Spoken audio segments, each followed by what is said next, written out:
श्रद्धा और विश्वास। एक सेठ बड़ा धार्मिक तथा संपन्न भी था। एक बार उसने अपने घर पर पूजा पाठ रखी और पूरे शहर को न्योता दिया। पूजा पाठ के लिए बनारस से एक विद्वान शास्त्री जी को बुलवाया गया और खान पान की व्यवस्था के लिए शुद्ध घी के भोजन की व्यवस्था की गई, जिसके बनाने के लिए एक महिला जो पास के गांव में रहती थी को सुपुर्द कर दिया गया।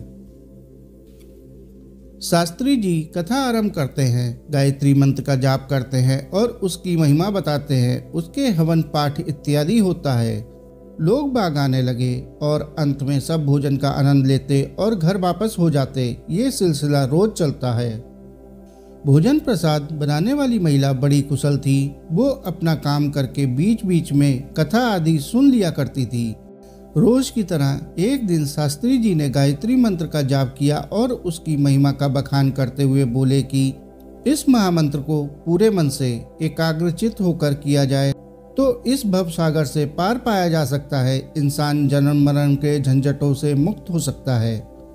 खैर, करते करते कथा का अंतिम दिन आ गया। वह महिला उस दिन समय से पहले आ गई और शास्त्री जी के पास पहुंची, उन्हें प्रणाम किया और बोली कि शास्त्री जी, आपसे एक निवेदन है।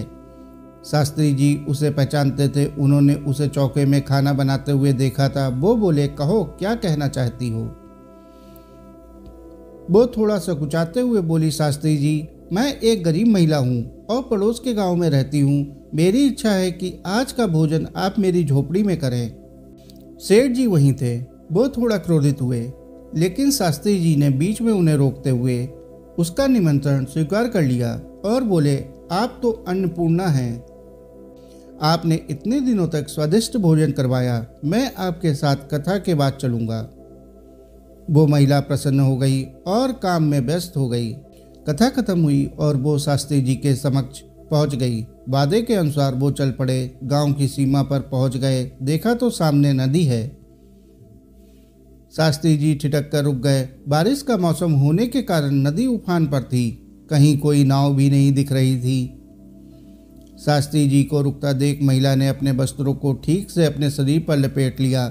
वह इससे पहले कि शास्त्री जी कुछ समझ पाते, उसने शास्त्री जी का हाथ थामकर नदी में छलांग लगा दी और जोर जोर से ओम भूर्भुवः स्वाहा, ओम भूर्भुवः स्वाहा बोलने लगी और एक हाथ से तैरते हुए कुछ ही क्षणों में उफनती नदी की तेज धारा को पार कर दूसरे किनारे पहुंच गई।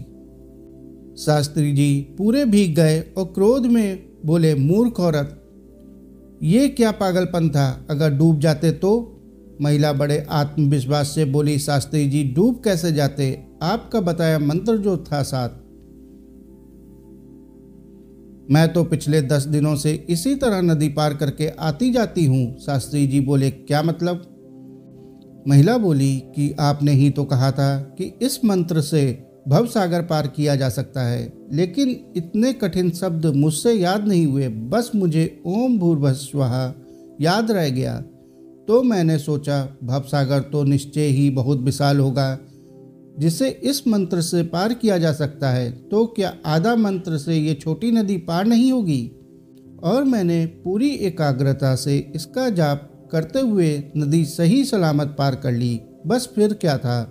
मैंने रोज के 20 पैसे इसी तरह बचाए और आपके लिए अपने घर आज की रसोई तैयार की। शास्त्री जी का क्रोध व झुंझलाहट अब तक समाप्त हो चुकी थी। कृतज्ञ विमूढ़ उसकी बात सुनकर उनकी आंखों में आंसू आ गए और बोले, माँ, मैंने अनगिनत बार इस मंत्र का जाप किया, पाठ किया और इसकी महिमा बतलाई, पर तेरे विश्वास के आगे सब बेसबब रहा। इस मंत्र का जाप जितनी श्रद्धा से तूने किया, उसके आगे मैं नतमस्तक हूँ। तू धन्य है, कहकर उन्होंने उस महिला के चरण स्पर्श कर लिए। उस महिला को कुछ समझ नहीं आ रहा था। वो खड़ी की खड़ी रह गई। शास्त्री भाव विभोर से आगे बढ़ गए और वो पीछे मुड़कर बोले, माँ चलो, भोजन नहीं कराओगी, बहुत भूख लगी है। साथियों, कहानी को अंत तक सुनने के लिए आपका बहुत बहुत शुक्रिया। कहानी अच्छी लगी हो तो कहानी को लाइक और चैनल को सब्सक्राइब कर लें। धन्यवाद।